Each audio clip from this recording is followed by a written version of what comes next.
Oromiyaa waggoottan afran darban keessatti dirree waraanaa taatee rakkoo nageenyaa walitti fufaa fi adda cituu hojii misoomaatiif saaxilamtee jirti.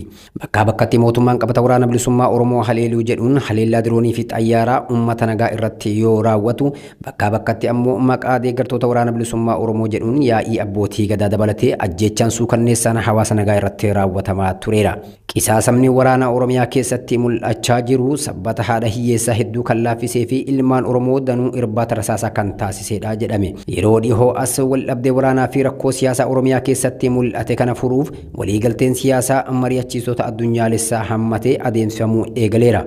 Uummatni Oromoos marii siyaasaa kanarraa abdii akka qabuu fi milkaa'ina marichaaf hawwii guddaa qabaachuu karaa garaagaraatiin ibsataa tureera. Mariin kun yeroo lammaffaaf namoota siyaasaa gareewwan lameen irraa walitti dhufan kan hirmaachise ta'us akkaatuma marii marsaa duraa sanatti ammas yeroo lammaffaaf utuu hin milkaa'in hafuusaatu himame. Marii marsaa lammaffaa kun gufachuunsaa ilaalchisee yaadonni adda addaa qaamolee hawaasaa fi mootummaa irraa dhaga'amaa jiru. Gaafatamaa waajjira koominikeeshinii Oromiyaa obbo Haayiluu Addunyaa toora feesbuuka isaa irratti waraana bilisummaa Oromoo waliin mari'achuun durumaa sirrii hin turre jechuun ibseera.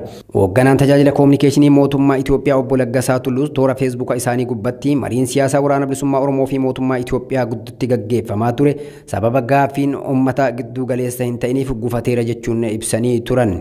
Haaluma wal fakkaatuun ABO's toora marsaa hawaasummaa gubbatti ibsa barreeffamaan kennaniin araarri yaadamee ture sababa mootummaan fedhii nageenya buusuu hin qabneef gufateera jedhe. Deetaa ministeera nageenya Itoophiyaa kan ta'an obbo Taayyee Danda'a immoo haala qondaaltota mootummaa biroo irraa adda ta'een araarri kun gufate sababa qaamoleen mootummaa keessaa nagaa buusuuf fedhii hin qabne jiraniif ta'uu akeekan. Dubbiin gamaa fi gamanaa kun burjaajii siyaasaa Oromoo keessatti uumame daran hammeessuu mala jechuun xiinxaltoota garaa garaa yaada kennaniin rogeeyyiin siyaasaa abdii uummatni araaricharraa qabatee ture gufachuusaa eegee siyaasaa biyyattiif ammas sodaa uumuu mala jedhan. Pireezidaantii Yuunivarsiitii Wallaggaa Dr. Hasan Yuusuf toora marsaa hawaasummaa isaanii gubbatti akka barreessanitti araarri marsaa lammaffaa gufate jechuun araarri marsaa sadaffaa hin jiru jechuu waan hin taaneef ammas abdiin ni jira jechuun barreessaniiru. Siyaasni Oromoo gareewwan siyaasaa gurguddoo lamaan kana gidduutti adeemsifamaa jiru walwaraansarraa gara gaaddisaatti dhufee Oromiyaa gara misoomaa fi tasgabbiitti ni ceessa jedhamuun